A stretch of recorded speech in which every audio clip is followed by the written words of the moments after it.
All right, welcome in. Welcome back to the BFR Podcast presented by Sports Mockery and Fanatics. My name is Dave. I cover the Bears for SM, and I'm joined by my good friend, co-host Ficky. Right in the middle of the screen, longtime friend. It's been a little bit. We were just talking off screen here, but we have Clay Harbor, Bears. I think you're Bears media now, man. You're everywhere in Chicago. So, Clay, thanks for hopping back on. How you been? I'm great, man. I can't complain. I'm in downtown Chicago. Beautiful day. Just rode the lakefront. Got a good workout in. Finished my my master's program homework. So Congrats. I'm ready to talk some Bears ball. And then obviously watch the Bulls draft tonight, see what they do at 11. You know, they had that Alex Giddy trade, and then maybe even I think the presidential debates tonight, but this is it is debate. 100%. It is. Yeah, it is. Wow. I had no idea. Yeah. I got a bunch of popcorn ready. This is going to be fun. Yeah. I kind of wanted to watch it. You know, let's not even do this podcast. We got to prep for this. We'll table this one. No, that's interesting. As far as the Bulls go, Clay, I mean, I guess we'll get into the Bears here in a minute, but man, pick 11. I don't know why. I'm so like out of it. Like, I'm just like, I don't know. I'm disappointed. I don't really have a lot of faith. How are you feeling with where the Bulls are at right now? I know a lot of people were upset about the Alex Caruso trade and the Josh Giddey and getting him, but I mean, you had to do something, man. Yeah, I mean, you had to change the team somehow. The last 2 years, you don't get out of the play-in tournament, so I'm okay with it. I think if they don't trade, obviously they're trying to trade Levine. I think even if they don't trade Levine, they might be better off. Giddey's 20. He's 20 years old or 21. He's one of the other. Like, this guy just had his first beer ever. Like, I mean, this guy, you know, he's 21. He's going to get better. He's still maturing. He could still be growing, putting on mass. Like, this guy is going to get better. He was a top 15 pick, I think maybe like 10. Yeah. So I like Giddey. He's obviously got some offensive skills. Defensively, he's got to improve. And I think you put him with Kobe White, Levine, and you got a high-powered backcourt. Hey, there's always room if you want to hop on the Knicks train. It's hard to support 4 bad Chicago franchises right now. So if you guys want some hope, it is so funny. Ficky it's just so random because you're a Cubs fan, Ficky, right? Correct. Yeah, you're a Chicago fan out of nowhere. He's a Knicks fan. I'm like, how does that work? From New York? Nah, I'm actually from like north. My dad's from Chicago, and I'm from northern Indiana, like 2 hours east of Chicago. So I just never was a Bulls fan growing up. And then Jordan days. Were you around in the Jordan days? Yeah. Well, Jordan's his first run, I was born in 93. So his first repeat I was born into. His second one, I was like 4. So like obviously I don't know what's going on. I can barely walk at that point. So yeah. So I didn't get to watch any of the. But I think what happened was like right when I got around like in the 10s ish, right? That's like the Knicks went in 99, 2000. And then what really got me on board was I was a big Carmelo fan and Amari Stoudemire. And they both end up going to the Knicks. And so I was like, okay, I think I'm locked in. Man. That was a fun team. Love Tyson Chandler, all that. Yeah, it was fantastic years. So, but now I'm locked in. But it cracks me up because I hated that team. As a Bulls fan, that was when Rose and company was, injuries. I remember Melo hit that 3 on us Christmas Day. Or the one where he hit the 3 to send it to overtime and then hit another one in overtime to win it. Yeah. Miss me that. That's still – it just pisses me off at that moment. But like I said, I just don't like the Knicks. I didn't get to see any of the Jordan era. I was born in 97. So I got the documentary that came out, 2 years, COVID? Last Dance. That was insane. I knew about it, but that was really cool to kind of be able to see behind the scenes and everything. But anyways, enough Bulls talk. Clay, I want to kind of get to just some, I guess, typical questions just because it's been a crazy offseason. You are obviously been everywhere, Chicago media. So check him out. Clay Harbor, his user is right here, and his link's going to be in the description. But I want to start it off with Caleb Williams. Like, I was talking with Ficky. We've been talking on the pod about like realistic expectations. And so we've been asking a lot of our guests, hey, what is your realistic expectation? Because I feel like a lot of people have different scenarios. Like our guy, Nick, he's a YouTuber. His were really sky high, like almost like well, let's pull it back here. So I want to see where you're at in regards to Caleb and what this team can do, not only stat-wise for Caleb, but also how far can this team go because of him in 2024? It's tough because you never want to put a lot of expectation on a rookie, right? But there's a couple of extenuating circumstances here. Firstly, this guy's the number 1 pick in the draft. So you have that. So obviously there's going to be some higher expectations just because he's the first pick in the NFL draft. Secondly, this guy was a Heisman Trophy. He's been a guy that people have been looking at for the last 3 years, talking about he's going to be the guy that everybody wants. And he's shown that in college, and he's had some ups and downs last year, a lot more ups and downs. The second thing is he's going to a pretty good team. I mean, us obviously having watched the Justin Fields Bears last year, team was 7-10. Should have. I mean, and I don't say that lightly when, they should have won this game, because I know all about how the ball bounces. And I've been on a lot of teams that, we could have won that one. No, the Bears should have won 2 more games at least last year. Like, those are just like you have a 90+% chance to win in the fourth quarter. So this team legitimately could have been a borderline playoff team, especially the second half of the season. You just get these receivers now. You got Rome Odunze, you got Keenan Allen. So with all of this combined, a better offensive line, these receivers, number 1 pick, new offensive coordinator. I don't like putting a lot of emphasis on a rookie because it's his first time playing NFL football. But to me, he's got to have a good year. I don't want to say his career's over if he doesn't have a good year, but with everything they've done and put around him, being the first pick, a solid defense. We saw the defense finish last year. Offensively, coming along, putting these weapons in the right spot. I mean, I can't find real weaknesses depending how the center battle goes. If the offensive line stays healthy, maybe Nate Davis, Tevin stays healthy. Braxton's okay. I can't find real weaknesses on this Bears team. So, especially with how some of these guys played last year, Anthony Richardson before he got hurt, obviously C.J. Stroud changed a lot of things. I think Caleb, 25 touchdowns, 3,500 yards is realistic and breaking some of those Bears records. Well, the records aren't – the bar's low for the record. So, he just has to show up for those 17 games, and he probably going to break those. I want to bring up records because I had wrote a piece just kind of projecting Caleb Williams in 2024 just to kind of see exactly where I was thinking and what he could become. And the funny thing that I kind of stumbled upon was the rookie quarterback passing record actually held by Mitchell Trubisky right now with 2,193 yards in 2017. So for me, you would think that should be an easy, attainable. I mean, if he doesn't get injured, knock on wood here, it should be a no-brainer, especially like you just kind of laid everything out here, Clay, as far as the supporting cast goes. Ficky, what do you think of Clay's stat line right there? It's 25 touchdowns. Say it one more time for us, Clay. 25 and 25 touchdowns, 3,500 yards. To me, is very attainable.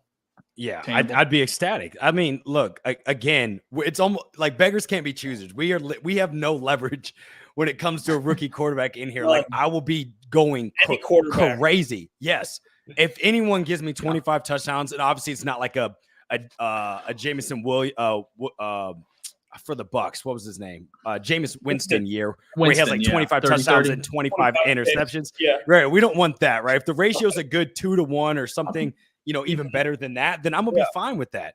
3,500, 100%. Even if he gets 3,000 and maybe it's like 27 touchdowns or something like that, or if here's the other side of the coin, right? Maybe the stats aren't like super great. They're not bad, but let's say he has like 20 passing touchdowns and it's like 3,000, 2,800 or something like that, right?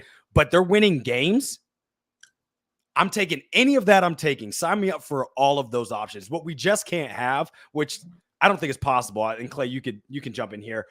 I don't think it's possible for him to be so bad. Because even if he's bad, the supporting cast is good enough that it should bump him up, right? Yeah. Yeah. And him as a prospect, it's like the likelihood that you're just bad, your floor's got to be higher than some of these other people, right? It's just the nature of the beast. But Clay, what do you think? Is there a realistic situation where he comes in here and he is just nothing of what we've seen previously in college?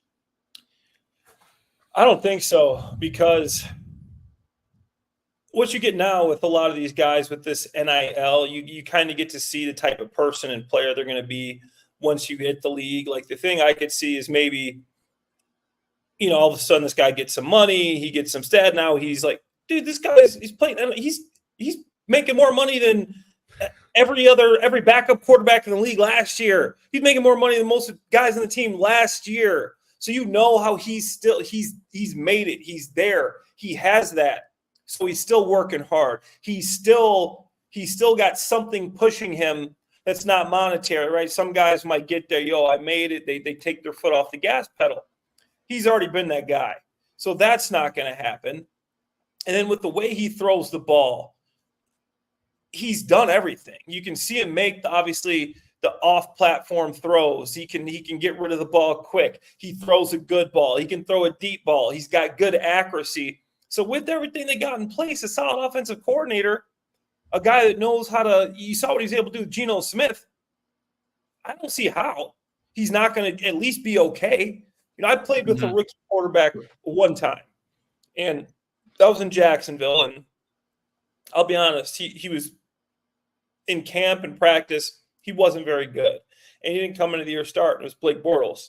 Chad Henne started that year, and he was bad in practice. He was throwing some ducks. I'd be looking at these balls like what is that? A football coming at me? What is flying through the air right there? This thing's end over end. Well, when he got in the games, he was just a gamer. I'm not saying that he was great, but the guy started making plays, came right in, gave us a spark, and he was pretty good. And I mean, Blake, to me, being able to do that with our Jaguars team, not to talk trash on my guys that I had back then. I love you guys. We're running around with a guy named Mike Brown. I'm not talking about a basketball player. I'm talking about a wide receiver. Cecil Shorts was our go-to guy. Okay, we had – who else did we have out there, man? I couldn't even tell you the names of these guys. Mercedes Lewis was there, but he was hurt. My number 2 tight end was Allen Robinson. We had Denard Robinson running the football. MJD was on his leg. I think MJD was gone at that point. It was just bad, and he was okay.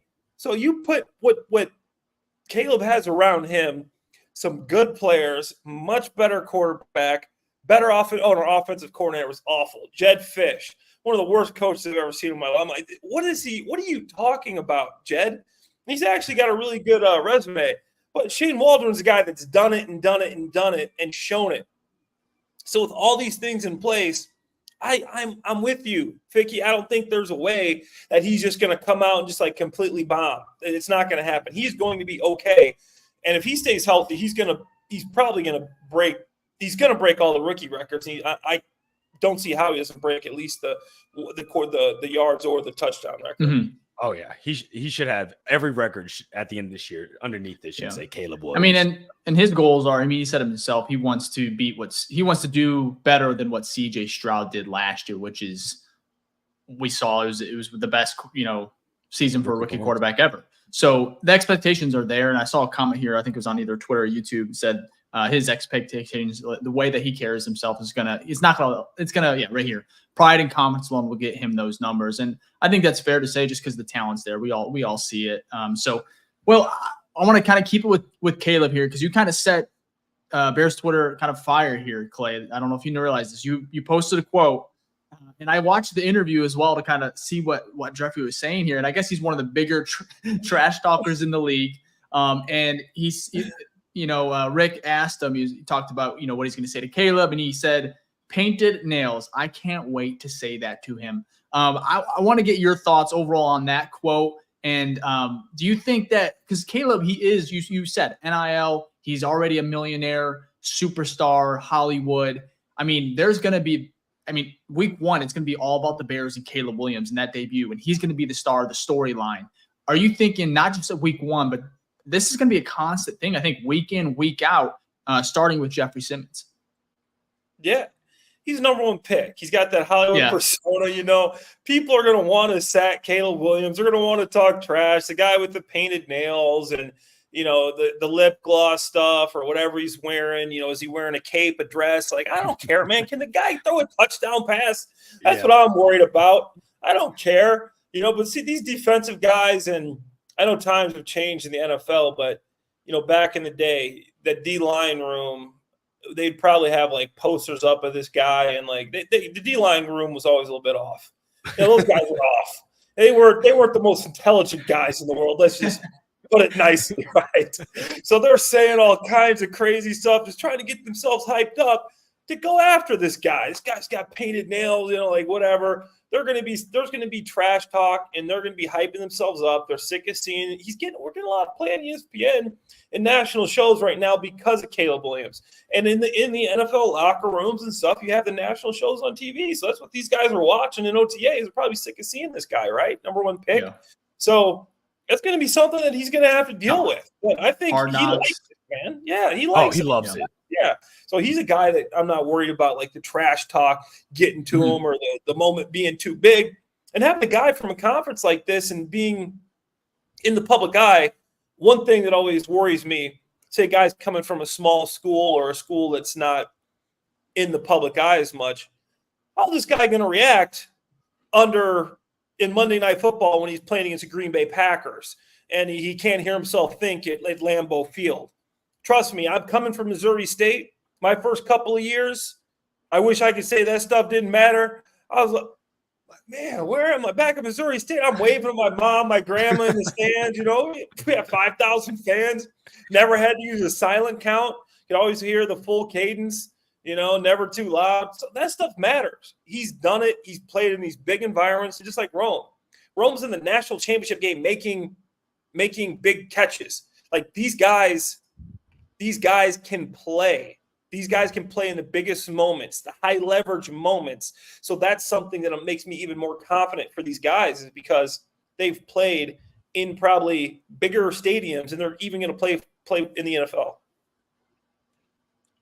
Really good points, Clay. So I want to kind of circle back to you played with a rookie, briefly one time in your NFL career. You're a 9-year vet.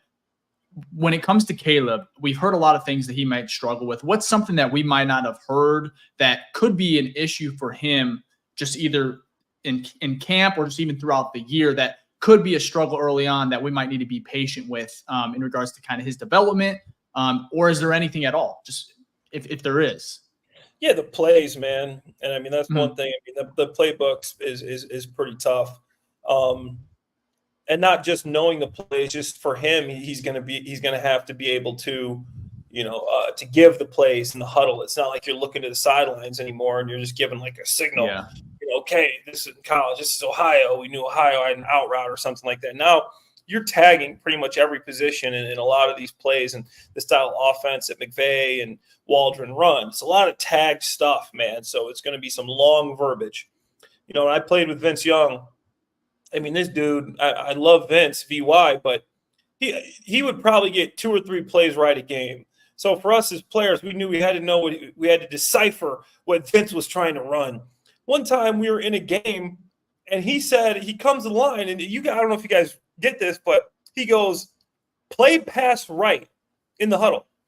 And just to tell you, NFL plays were like, all right, we got 365, your protection, you have to give a number, Y stick, X go, Z slant with a possible check to a 35 dog or zone or ISO, whatever. He just comes, he throws his hands up and goes, play pass right. You're like, what? That ain't no play, bro. This ain't NFL blitz. We don't have a play pass right. And I don't know nobody knows what they're doing, but Finn scrambles in for a touchdown on the left side of the play. It's called play pass right. So I mean, if he struggles with picking up plays, the audibles, the coverages are going to disguise more. I mean, there's going to be some things. Can he see that corner blitz? There's going to be some guys that are going to be faster than you on the defensive line. A lot of time he's probably faster than some of the guys chasing him. You ain't going to be faster than a lot of these D linemen, bro. These guys can run. These guys are running 4.6s, 4.5s. Okay, these guys know how to disguise coverages, and it's when you get a veteran defense. So that's going to be the number one thing in college. You can see a lot more. You sit back in that shotgun. Now you're going to run the ball a little more. You're going to have play action. You're going to have your back turned to the defense. You're going to have smaller windows. So, I mean, it is a difference, but he's so talented and has all the ability, and he is quick. So I think he will be able to handle all that. How long do you think it takes, like, if you're going to say like on average for like a rookie quarterback to really get the playbook down? I know they don't get all of it, and obviously they build off the playbook, you know, as the years go on with the coordinator if they stay there. But like, do we expect like the first couple of weeks is kind of like, you know, the basics? He doesn't really know. Maybe it's 10% of the playbook. Like, I know every person's different too, right? And how they pick it up. But like, if you had to like give a number, how long do you think it takes to kind of get that down? That's a good question, man. I mean, honestly, like, I mean, you said it, everybody's different, but before you got it down, I mean, I would say a year, like before you're feeling comfortable, like year 2, right? So early in my career, I struggled with the playbook, but then I learned how I learn. And when I started bouncing around from team to team end of my career, I was a guy that I got a couple quotes like Jim Caldwell, like Clay Harbor is the brightest player in terms of learning the playbook I've ever seen. I just learned how to correlate things, and I could learn a playbook extremely quick. But early in my career, it takes a lot. I mean, you're just throwing so much at you. For a tight end, though, it's different. Quarterback, you got to know every position, every player. I mean, to me, I never understood even how they did it playing football my whole life, right? Because later in my career, I did start understanding like the full concept more. And there's interchange. You play New England, you got to know every position. You can't just know the Y. They put Gronk, big dumb animal, at the Y. He knew he just needed to know one position. But why they got like guys like Elman, Amendola, they're so smart, they can play everywhere. So for Caleb, man, it's going to be tough. But here's the thing. He's going to learn it in OTAs like he did. He knew he was going to be at the Bears. He's going to learn it in OTAs. Then they're going to come back in training camp. He's going to relearn it, reinstall it. Then come back week 1. You're going to learn it for a third time before you're going to go through the game plan. So he'll learn it 3 times, maybe 4. He does some things in this offseason to get comfortable. And then you tighten down the game plan to what he knows.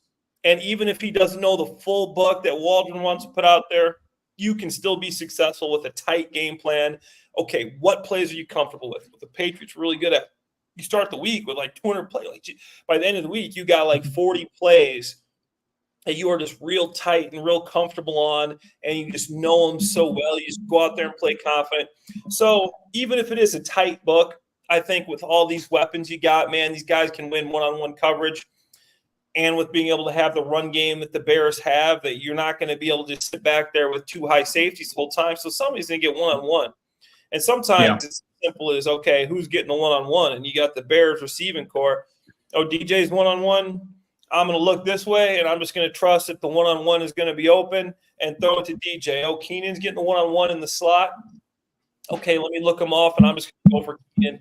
And obviously it's not that simple with zone droppers and mixed coverage, but – you know, you keep it tight like that, I think he could be successful even without knowing the full book. Yeah, I think it's yeah, go ahead, Dave. Yeah, I was just gonna say, I think it's interesting. One kind of caveat with Caleb is, I mean, they've been working on installs for a while now. Since, I mean, they knew that he was going to be their guy before it was announced. And then, I mean, there's been nuggets dropped throughout the last few months that they've just been working, I think, as early as what's it called? Pro Day. Not Pro Day. The what's the thing before the draft? Why am I blanking here, Ficky? You're thinking Combine in Indy. Yeah, when they're doing interviews, they're working on installs then. So it's like I want to know, I want to see what that means and translates to year 1. You know, it still could be a learning curve, but hopefully maybe it's not as steep, if that makes sense. So I find it interesting. But Ficky, what were you saying? I was going to say, because I bring that up because it reminds me of what Patrick Mahomes said after his first year. He said, I couldn't read a defense. And it's like, bro, then what were you doing out there? You know, but hearing that, you're like, there's no way, right? There's no way because you played so well. But he had a bunch of weapons, right? Something similar to the Bears, right? He had a reliable tight end or a number 1 with Kelsey. And then he had Tyreek Hill.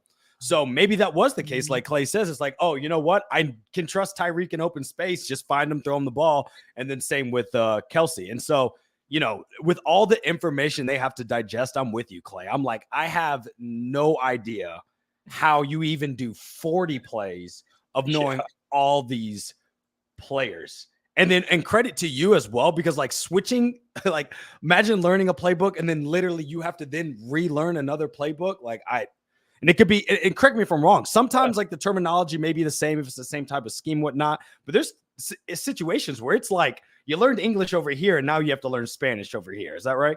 No, the worst part is when the play is the same, but the terminology is different. We're using the same terms, but the term means something else, right? So you hear this term that the first weeks I'm with the Patriots meant zig, and then now it's the same term, but now it means zag, and you're in the middle of the game and you hear the term and you got to think,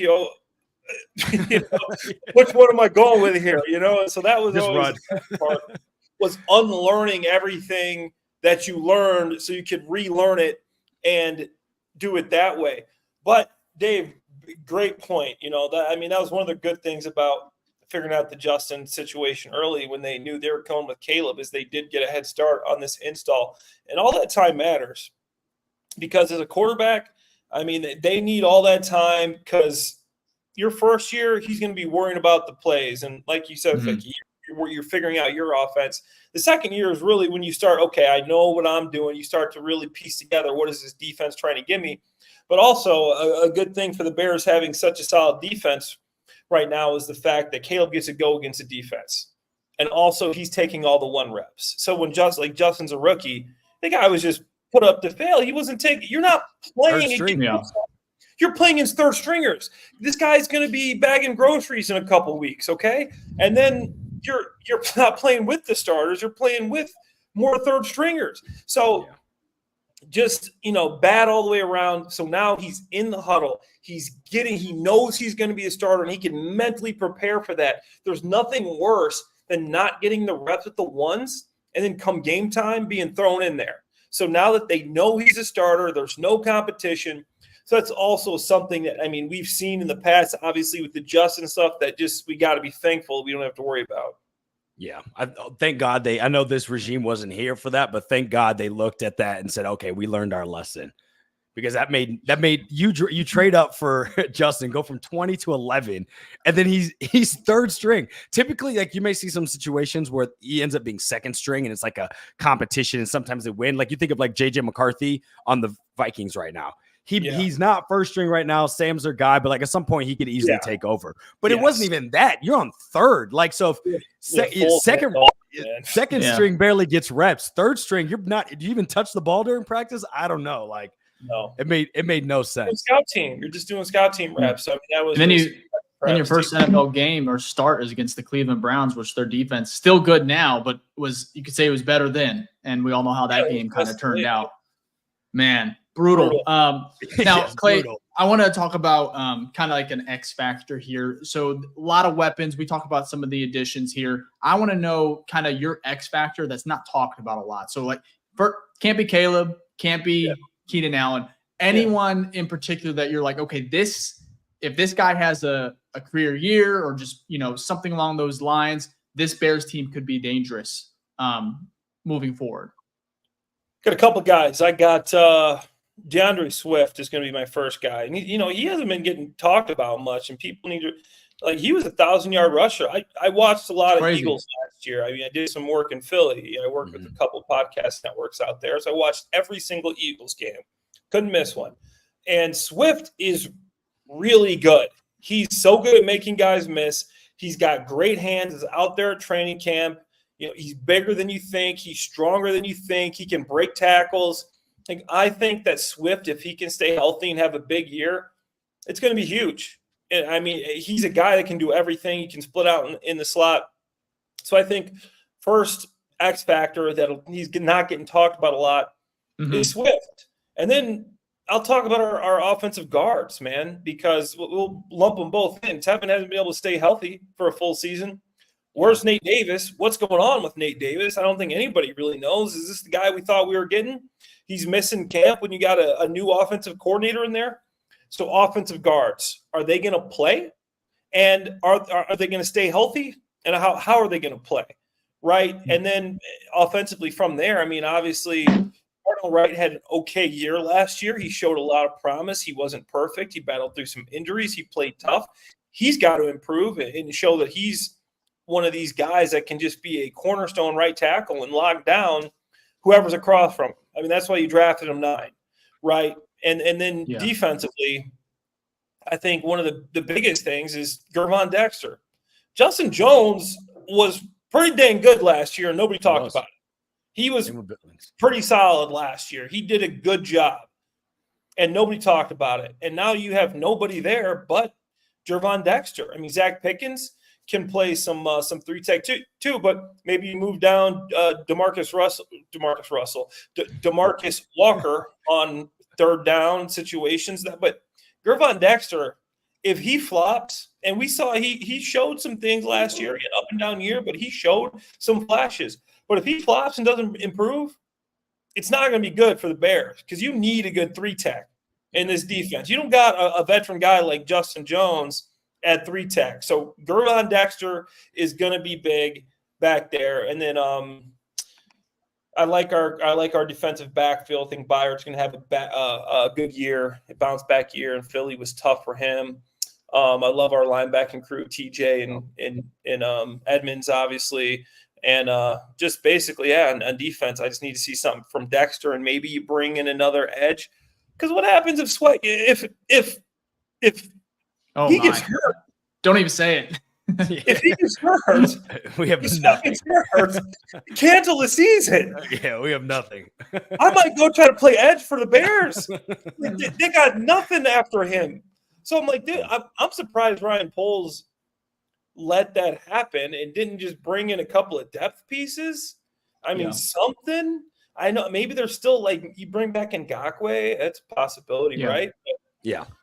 That's really a glaring hole because anybody can get hurt at any time, and you could really put yourself in a bad situation if Sweat goes down at some point this year for 4 or 5 games and you're running through the heart of your schedule. Say you start getting into that NFC North schedule, Sweat has an ankle or a hamstring for it. Like, hey. Tough. Jordan Love and Jared Goff back there not getting touched at all. It's brutal. You're gonna put up maybe Caleb all over again. At USC. Bro, they will dot us up. I had a question though about because I was gonna go with Sweat too, Clay. But my question is, since you watch the Eagles, right?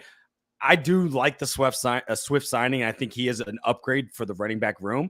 But with running backs, like if you have a great line, like you're gonna produce. And the Eagles last year and for the past couple of years have had, if not the best line, one of the top 3 best lines in the NFL. So he's obviously downgrading coming to the Bears, right? It's not like our line is like horrendous, but it's obviously a downgrade. Do you credit a lot of his production last year where you're like, no, that is him doing that, right? Break tackle, stuff like that. Of course, that's him. But was it more of like, well, there was a lot of wide open lanes and Swift just, took advantage of that. Do you see him having still a productive type year with the Bears with our line that we have set up? Yeah, I do. And I mean, obviously he had a really good line, but I was just checking out, like the thing you notice about him and his career, when he was with the Lions, the previous year, he played in 14 games. It didn't get a ton of carries, but he averaged 5.5 yards per carry the year before with the Lions. So people that want to say, oh, it's the Eagles line, that's at 4.7. The year before with the Lions, they have a good line too. But it's not, those are 2 good offensive lines. But he's done it with now 2 different teams and 2 different schemes. To me, that shows me this guy just knows how to run the football. And watching him, he does know how to run the football. He's making guys miss. He's lowering his shoulder. He's falling forward. He's catching the ball. So he's averaging over 5 yards a carry the last 2 years with 2 different teams. So that's showing me a guy that knows how to be productive in different offenses. But obviously those are 2 good offensive lines. But the Bears' offensive line, if they stay healthy, it's not a crutch anymore because it's a solid offensive line. It's better than people think it is. Tevin, if he's healthy, he's a dude. Amazing. He's a dude. Yeah. Darnell Wright, if he gets better, he can be a dude. Braxton in the run game is very solid. He wants to get better protection, get a little stronger. Nate Davis is a dude in the run game when he's healthy and playing. And then, obviously, we're going to see what happens at center with Shelton and Bates. Hopefully, one of those guys come through better than the last couple centers because, that was kind of a disaster. It's an upgrade it's addition by subtraction for the center position, okay? Hey, for the past 5 years. We are past Sam Mustipher starting at center. Poor Justin, man. My God. Not that Sam was, and but he was terrible, and I don't want to I would take Musfer over Patrick, to be honest, man. Yeah, Lucas Patrick. That's the battle of the mid. We have the battle of the mid right now. It's like, come on now. Well, before I actually bring up the center position, because I was gonna kind of transition to that. Swift, I feel like that was my X factor as well, just because one thing I think that gets overlooked last year is the Bears' run game was great, right? But I think a lot of that was Justin Fields, and Caleb can run, right? We all know that, but it's like he's probably not going to be at the level that Justin is, and he's not going to run as frequent as Justin did. And that was kind of a hindrance or kind of one of the weaknesses of Justin's game. So for me, they have to be able to get that production or replace that production that Justin was able to do. And I think Swift, that's why it's key. He was the first guy they signed, 3 minutes into the negotiating window free agency. No tampering. Yeah, I don't know how that works, but a deal was done. I mean, they set themselves #1 target. And I agree with you. Like watching his tape just earlier this past summer, and then on top of just what he did in Detroit, I really am excited about that one. I think he could be a huge, and then his receiving, like 39 receptions last year. I think it was 200, almost 300 yards. I think that's going to be a really good safety valve for Caleb. And Swift has that extra punch that Roschon Johnson and even Khalil Herbert really don't have as far as that burst. And so you have to replace Justin's legs somehow. And I think Swift, if he can stay healthy, I think he's going to be huge, crucial for Caleb. So, but Connor Williams, center position, it's been flirted. I've seen bunch of like rumors linked to the Bears possibly being there. I don't know if you know much about Connor. I think he plays in Miami, or he did, right? Ficky, if I'm not mistaken. Yeah, he got injured. Kind of was looking. Yeah, the injury's kind of scary, but I think initially he would be an upgrade, clear as day. Do you think there's any? Yeah. Does it make sense to sign him? Well, you got a good look. Yeah, you got a good look at Ryan Bates and Coleman Shelton, right? In OTAs, and you got to put them through the drills. They're picking up the offense. So depends, man. Like Waldron and the boys over there, you start looking, you're going to say, hey, how are these guys looking? Do we think these guys are going to hold up through the year? And if you got the money, why not bring in another guy to strengthen your offensive line? Because Shelton and Bates are guys that can play guard too, right? So they can be a swing guard, injury happens and do that. So I think it makes sense, man. If he's coming along well, bring him in for a workout, see how his leg's doing. And if he's healthy, obviously it's not that much of like an athletic position where you have to move a ton. You still have to be strong. And if it's coming along, you bring him in for a workout and see how he can do. Sign him up, because obviously with these guys, he's a guy that's proven that he can be a very productive center in this league. And the guys that we got are guys that they've played in some games and they haven't gotten dominated.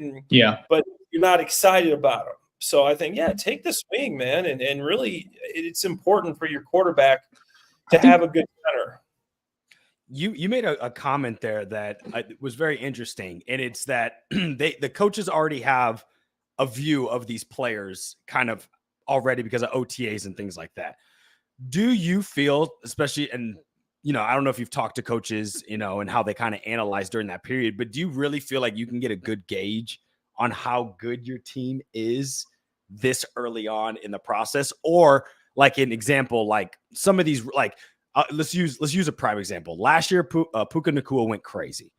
Do you think when he came in right away, they were like, oh yeah, that's the guy? And if you think coaches can do that, do you feel that they feel that way about Caleb? Do you think that they're looking at what he does now and go, okay, I think we got this right?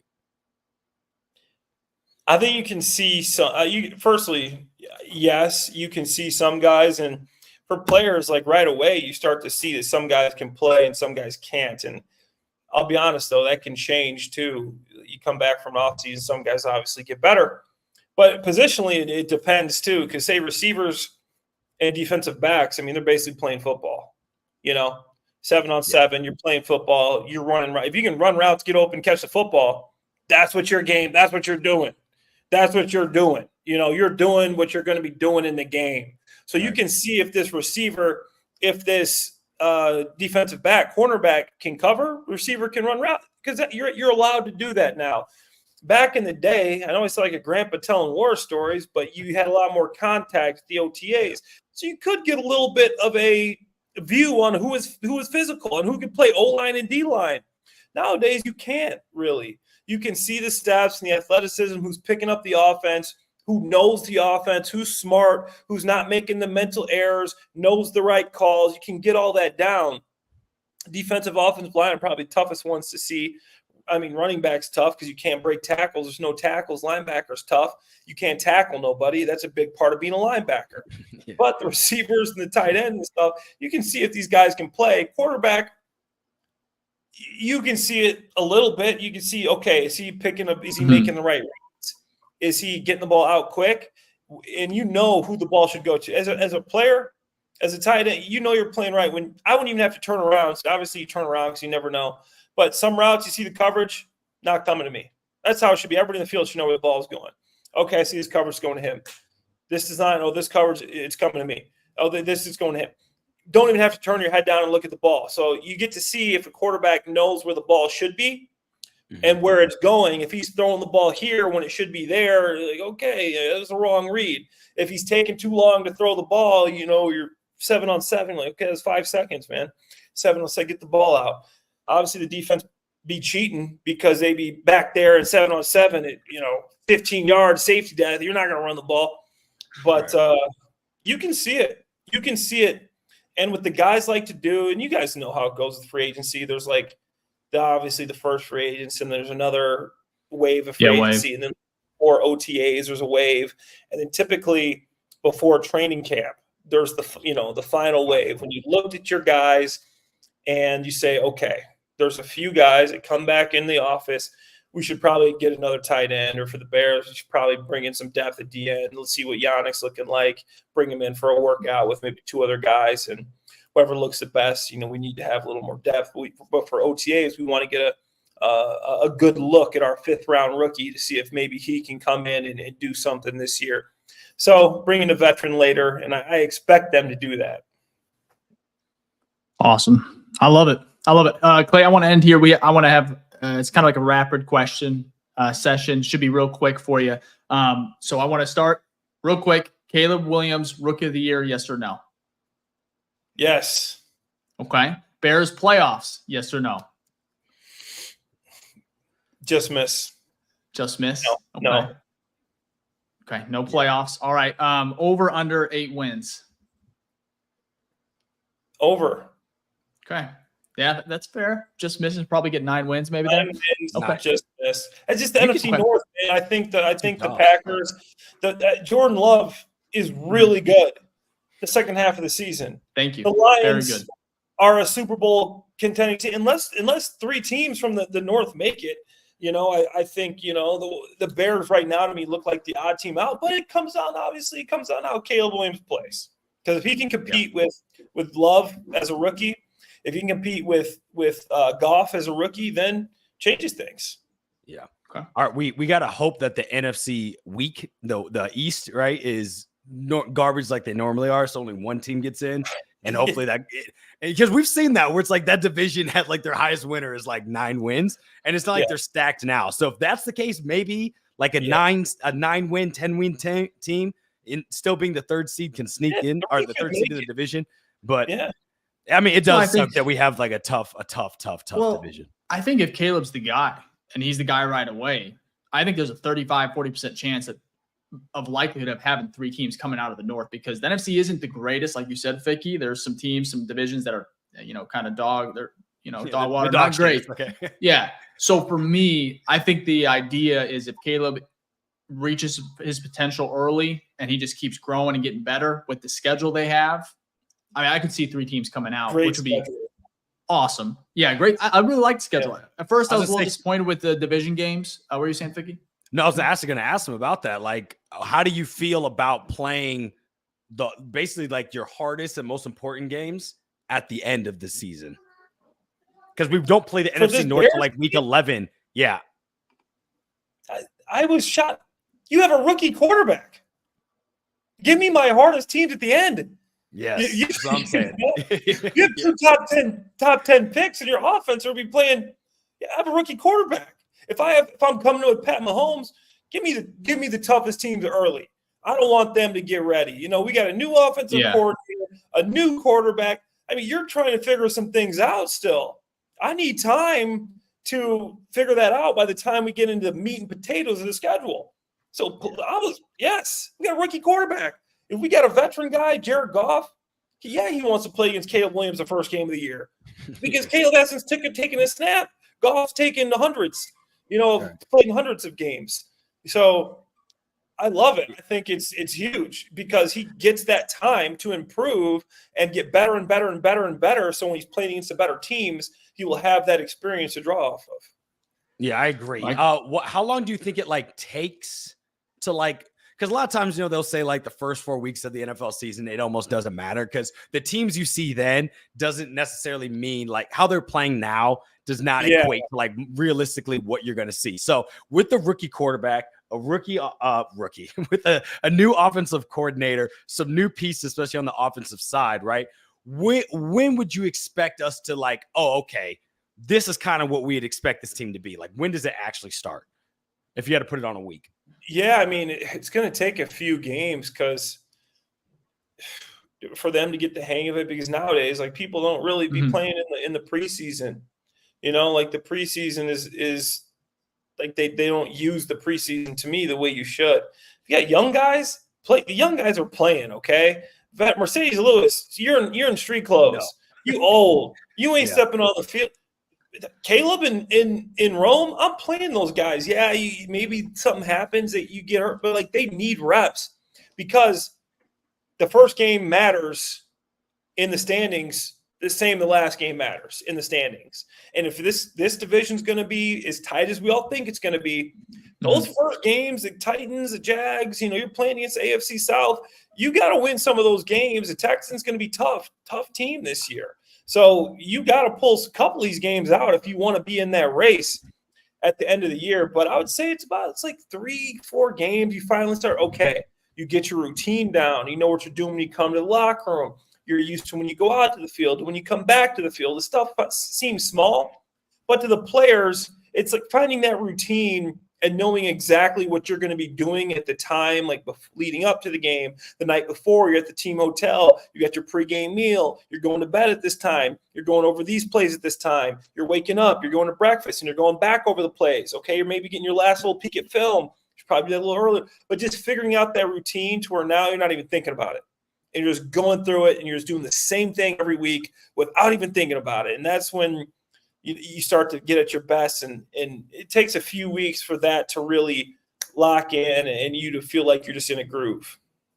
That makes sense. So much. You hear it from all these ex-players, including yourself. It's routine, the best of the best. There's routine. I know exactly what I'm doing at 10:03. I know exactly what I'm doing at 11:51. It was down to literally 2 minutes. When you're playing your best ball, your routine is just everything, and finding that perfect routine and making little tweaks to make it a little bit better so you can be a little bit better, working on your body, your film, what are you doing here, and then that's important. It takes time to learn. Could you give us maybe a background of let's say a Wednesday practice during the season, what kind of your routine would have been on that type of day? Yeah, so the way it works is your off day. So we'll go through a week. Say you just played on Sunday.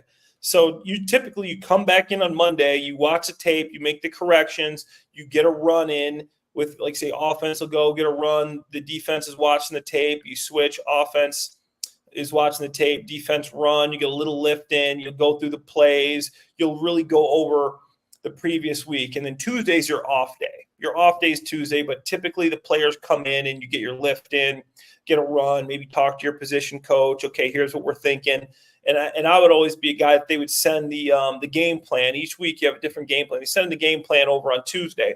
So you get a chance to go over it before the Wednesday practice. And to me, if you want to remember something, you read it. It's the last thing that you read before you go to bed. And then you fall asleep on it and you wake back up. And I needed that sleep to really be ingrained in my head. And that's one of the reasons I became so good at these playbooks, as I always knew. It's I'm not going to be able to cram this day and do it. I need to cram the day, get a sleep in, then I retain it for some reason. Then you go in Wednesday and you got your base game plan. You're getting your base offense, base defense, right? So you put in the playbooks, you go in there early, you get your special teams plan, your offensive plan, your defensive plan, you go out and practice, and you do the plan that you're expecting from this defense. So you know who you're going against. It's a scout team thing. They're lining up in the defense you're expecting to see. They have jerseys on, the big time players. Okay, that's going to be, the X pass rusher you're playing against. So we're chipping this guy. Always know where he is. If we're playing against, for me, it was always like J.J. Watt, or, when I was with the Eagles, we're playing against DeMarcus Ware. Know where that guy, because we're chipping him, and then you're getting your jersey numbers right, which players you're going against, right? You come back on Thursday, and that's when you put in the third down and blitz and the nickel package, right? You go through your meetings, your film, and then Friday you come back. It's a shorter practice. You're doing your red zone and your goal line and short yardage stuff, and you're getting all that down. So it's just a day-by-day progression. Saturday, we're either traveling or we're meeting and we're going to the team hotel, your final sleep, and then you're on the field. It's just the same thing over and over again, but there's all these little details in between with that routine that helps you to play so much better. And the best players had the best routines, and that's something that I saw.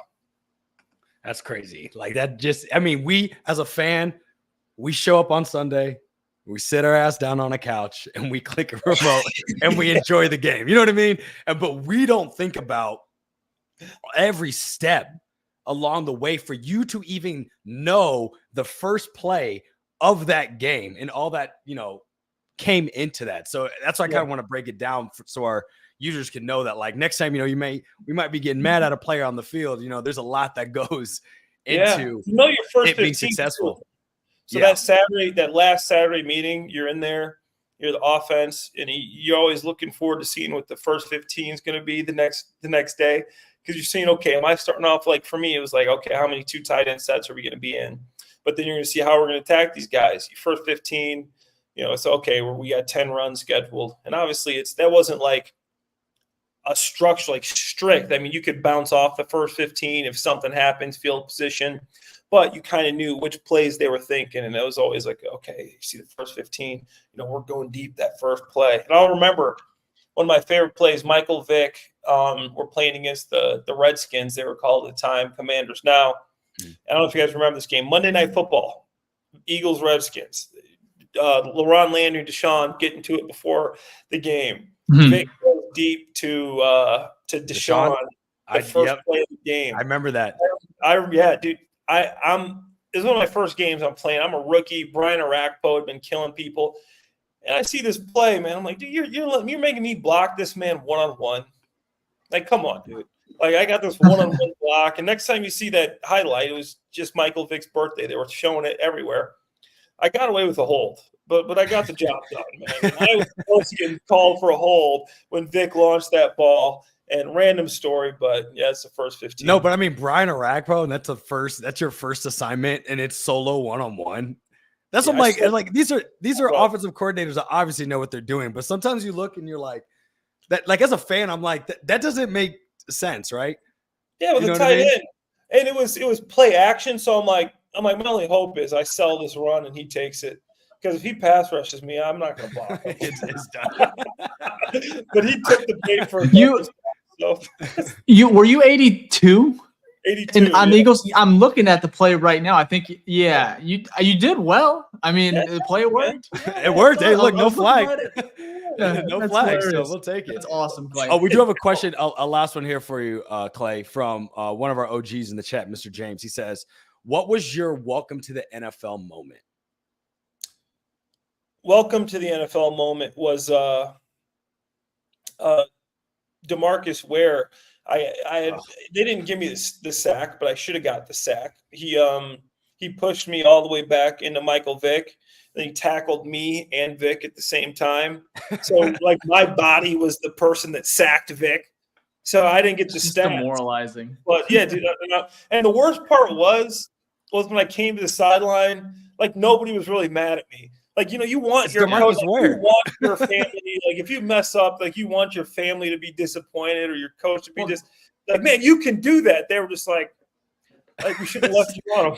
Yeah, it's DeMarcus Ware. I mean, yeah, like, That'd be his prime too, right? That's Cowboys. They had no faith. They're like, we should have left you 1-on-1. They got us there. Yeah. Like, yes, you guys need to be mad. Like, you can do that. But yeah, no confidence built there. They were like, nah, Clay, that's not you. That's on us. You will always make his highlight reel though. Whenever it's on YouTube or Hall of Fame, that play is probably going to be there. Clay, 2 more questions for you real quick. Race to 1,000 between Keenan and DJ. You can throw Velus Jones Jr. in there as well. And of course, Rome. I just want to know who gets there and why. First, I think DJ gets there because he's that deep threat. I think Keenan leads in receptions, DJ leads in yards, and then Rome is going to have like 600, 5 touchdowns. He's gonna show us he can do some. But I'm sorry, all the people saying that Rome is good. He's a rookie, man, and these aren't normal receivers. If this is a normal top 30. Receiver, maybe one of the 30, 40. These are 2 top 10 wide receivers. Keenan Allen had 1,300 yards last. DJ had 1,300. These are Pro Bowl receivers. Rome is a rookie. Yeah, okay? I'm sorry. Those are your 2 guys. Those are going to be your 2, unless one of them gets hurt. But those are your 2 guys. And Keenan did it in 13 games. Yes. Crazy. That's the one stat for me that I still can't believe. Herbert was basically like Keenan's open somewhere. It was just throwing to him. So and then Clay, lastly, this one's an easy one. Reality star, are you making a return at all? What are we doing here? Bachelor, anything? I got last Paradise, which was like, I think it was around the last time I was on your show. They hit me up about it, and for like a split second, I considered like going. I'm like, no, dude. Like, I'm too old for this. I can't go back on the beach and try to flirt with these girls and just, like, I can't. So funny, man. Like, I remember. Was it Hannah? Was it Hannah's season? Is that when you were on the Bachelor? I was on Becca Kufrin's season of The Bachelorette, and then I was on Hannah G at least season, and Tasha was on like season of Paradise. I was on Paradise too, unfortunately. But I got hit up at a couple of dude, it's just so funny. I remember watching it years ago with my wife, and she's like, when I told her I'm talking with Clay again, he's like, the one. I was like, yes. He's like, no, not the NFL player, the one on. Yeah. It's so funny, like how different people know you. People still recognize me from that damn show, man. I'm like, this weekend I was out at the Hamptons with some friends for a friend's birthday, and like, wait, you're that guy? I'm like, oh yeah, he's playing the league from The Bachelor. And, and then now I'm doing like some stuff with like Barstool, like just as like they're the Barstool. I'm a personal trainer, a strength conditioning coach, so I do some like content with Barstool. And now you get all these. If it's like a super bro, he's like, bro, man, you're that guy from like Barstool, huh? a man of many talents. Speaking of, I've been seeing your workout videos all over the internet. Not just you posting, but pages are picking it up. You're throwing around heavy weights. No, it's like this workout thing is taking off, and I've been, for you guys know how the social media world works. You start getting more views, you start getting more companies wanting to work with you. And I mean, I have a fitness background. I play in the league. I'm an all natural guy that works out every day. I'm certified and all that. So it's a passion of mine. I'm doing it. So my buddy owns a gym. I just go over there and like film a bunch of content like once a week and just, use that one day of content for a bunch of like short form stuff. And it's been pretty cool to see the page, like the fitness stuff and how that's going. It opened up some opportunities to even be at some like cool events coming up with like fitness events is like I'll start posting some of it on Twitter, but my Twitter audience doesn't really care about fitness is funny. You're all on I would say Twitter right now, which is good, man. I love that's seeing what they want. We got psychos in there. So you're also I think on what is it, 670 Score? I see you on YouTube as well with just NBC Chicago, different. I mean, you're everywhere, man. So I mean, congratulations to you. I'm looking forward to what you do this year just for the football season, but I know you're going to be successful in a lot of different areas. So thank you again for hopping on. I don't know if we mentioned it. You were the first guest we ever had on this pod. Now we're on episode 77. 77, yeah. First one. So we appreciate it. Love to see. Congrats to you guys, man. I mean, obviously coming from then to now and, seeing the success you guys had, keep it going. Love your guys' stuff. And, yeah, man, keep crushing it. Pretty soon you guys are going to be on TV with Ryan Clark and the pivot, like that stuff. So keep it going, That'd fellas. be fun. Oh, man. Appreciate it. Thank you. The pivot. That's such a good podcast, man. Yeah. I love that one. Yeah. Hey, Clay, we'll let you get out of here. I know you got a debate to watch. I know I'm just kidding. Yeah. Or the draft, whatever you want to do. Whatever. Tell me, what's worse, might throw watching who the Bulls are going to pick, or watching the debate and how that goes? I gotta watch this debate, man, because both It's these gonna be guys. funny. These guys are like, I'm sorry, they're both like senile, they're aging. Like, this is the best two guys we can come up with. I'm like, this is gonna be some funny stuff. I'm gonna go pop some popcorn right now and just laugh. Absolutely. Oh, Yeah. I know Twitter's gonna be crazy today. I'm Oh, going to yeah. do the same thing, Clay. Yeah. Do the Oh, same man. thing. Good Hey, man, stuff. you have a Thank good you, Clay. night. Enjoy the rest of your summer, and good luck to you, man. Appreciate you. All right, fellas. Appreciate it. All right. Well, hey, that was awesome. Shout out to Clay again. Really cool just to have him back on the pod, come full circle. Yeah, he's just a good guy, man. Overall, love the knowledge he dropped. Ficky, you had some really good questions there. Awesome. Hope you guys enjoyed it. If you did, go ahead and hit the like button, subscribe to the YouTube channel. We have new episodes every week. A lot of cool guests coming this way throughout the rest of the off season, carrying into the season. So, Ficky, we had planned to hop into our tier list for wide receivers. We're not doing that today. We're gonna save that one. That's a whole nother episode. We're gonna save that one for when we come back from our break, which I kind of wanted to bring up. I know we'll get out of here in a little bit. Before we do, Ficky, let's go ahead and get the new face gang. OGs in the chat. If we can get those through here, we'll wrap up the show. Quick. Absolutely. So if you're new to the show and it's your first time watching, first off, thank you. We really appreciate it. And go ahead and drop a hashtag new face gang in the chat, and our producer Jack will throw them up on the screen. And if you're OG like Mr. James, I called out earlier, if you're OG, go ahead. And speaking of Mr. James, I tried to get you guys to crack a smile during that interview. You guys are too professional. Well, we appreciate that. Go ahead and leave a hashtag OG in the chat as well. And we'll give you a shout out here real quick. And then also, if you want to support the show, we do have our merch, BFR merch on our store, the BFR store. And then also, if you want to support us on the Patreon, the BFR Den, feel free to hop in there where we do giveaways. We've got a private Discord. Once NCAA comes out and the new Madden comes out, we're going to do our leagues in there as well. So a whole bunch of good stuff. If you want to support the show, we take that money and pour it right back into the show so we can keep making this show great.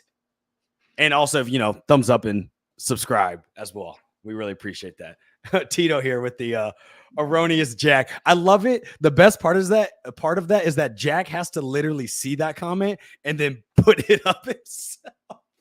So that's great. That is the best We part. love the irony in that. But That we is the best appreciate you part. guys. You guys are great. So thank you. Also, had a lot of huge surge. We're almost to 5K subs. You guys have been killing it. We want to say thank you for that.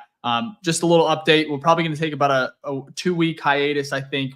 So basically, we'll probably have a camp starts around the 20th or the 16th when rookies report and the veterans report on the 19th. So we'll probably come back the week of the 8th of July, maybe take next week off, and we'll come back and knock it out. Unless we have something up our sleeves for next week for the 4th of July. If not, if we don't see you guys have a happy, safe 4th of July. Have fun. Cool off, stay cool, and everything like that. So, and shout out to Jack for who made it into the show. I want to give him some love as well, sitting here with Clay and us. So, Ficky, before we go, anything else, man? Go Knicks, man. Go Knicks, man. I see you tweet about the Knicks, and I'm like, why does he get this? Well, why can't you be a Bulls fan with me? Why can't you be a Bulls fan? Do you really want me to be? I try to keep it positive. You really want me to be miserable like that? I would be. I want you to be. I want you to share our misery. You should not be able to have a good team right now. You should have the Bears. That's what the Cubs are for. What are you talking about? And it's time we Cubs are have ass. good Bears. Yeah, They're so bad. They're so garbage. bad. Chicago sports kind of. I mean, thank God for the Bears because Who would have thought though? It's weird Think to say about that. Yeah, as I say, it's like the reverse of what it normally is. The Cubs were good for a good 8 years, which was nice, right? The Bulls obviously have a history of being We good. can never have. I would say two. We can't. I guess we can have two teams that are good, but it's rare to have three really good teams in Chicago at the same time. last time too was probably like 2016. Cubs won. Bulls were still competing. Was that Butler still? Yeah, D Rose area. It was the end of it. Yeah, so maybe that was probably the last time. But yeah, it's pretty tough out here right now for everybody. So it's all right. Absolutely. Though. Well, hey, again, shout out to Sports Mockery. Shout out to Fanatics, sponsoring the show. We'll be back again here. We'll probably take a week or two hiatus, but don't worry, we'll be back with some awesome interviews. Oh, wait. Awesome content. We do have one last thing because I forgot. Tito did ask this last time. He said, "Did y'all get my super last week?" I don't think. Did you do a super? If so, you know what? I'll look back, Tito. I don't remember, I can find it. But if you did, thank you, Tito. We appreciate it. Yeah. If we missed it, it's on Jack, and we all know his nickname. So, no, he just shut his computer. It's funny. No, we'll if it is, I'll go back and see if I can find it, and if so, we'll just like do a fake super for you on our next show. You don't have to send one in again. Don't worry about it. We got you. Yeah. Well, hey, boys, we're out of here. We'll be back, like I said, here in a week or two. We appreciate you guys. Enjoy your holiday. Be safe. Thank you for the support. And we'll be back. Peace.